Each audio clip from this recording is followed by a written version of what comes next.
Dear friends, ഈ പ്രപഞ്ച രഹസ്യം തേടിയുള്ള മനുഷ്യൻ്റെ യാത്ര അനാദിയിൽ തുടങ്ങി അനന്തമായി നീളുകയാണ്.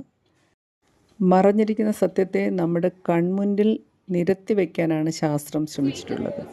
അത്തരത്തിലുള്ള ശ്രമത്തിൻ്റെ ഭാഗമായി പദാർത്ഥത്തിൻ്റെ ഏറ്റവും ചെറിയ കണികയായ ആറ്റത്തിൻ്റെ സ്ട്രക്ചർ എന്താണെന്നുള്ള പഠനത്തിൻ്റെ വിവിധ ഘട്ടങ്ങളാണ് ഇവിടെ വിവരിക്കുന്നത്. സോ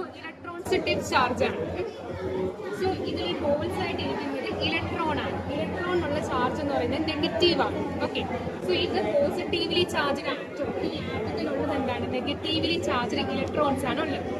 ഹെവി പോസിറ്റീവ് മാസ് ആണ് സെന്ററിലുള്ളത്. സോ ഇലക്ട്രോൺസ് എന്ത് ചെയ്യും? ഇങ്ങനെ ചുറ്റും, ഈ പോസിറ്റീവ് ചാർജിന് ചുറ്റും ഇങ്ങനെ ചുറ്റും.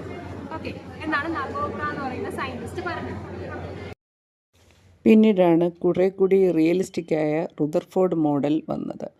അത് ആൽഫ സ്കാറ്ററിംഗ് എക്സ്പെരിമെൻ്റ് വഴിയാണ് ആറ്റത്തിന് ഒരു സോളാർ സിസ്റ്റം പാറ്റേൺ ആണ് ഉള്ളതെന്ന് റുദർഫോർഡ് മനസ്സിലാക്കിയത്.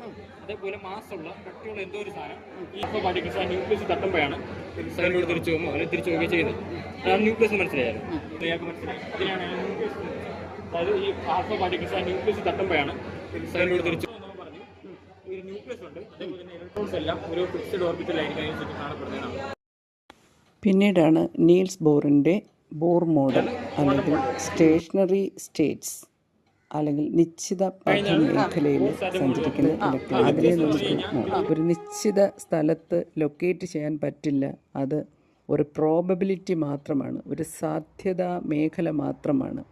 അല്ലെങ്കിൽ അതിൻ്റെ സഞ്ചാരപഥമെന്ന് പറയുന്നത് ഓർബിറ്റൽസ് ആണ് എന്ന കോൺസെപ്റ്റിൽ നമ്മുടെ ഏറ്റവും ഒടുവിലത്തെ ആറ്റം മോഡൽ രൂപപ്പെട്ടു. അവിടെ ഇലക്ട്രോണുകൾക്ക് അസ്ഥിരമായ മേഘപടല സാമ്യതയാണുള്ളത്.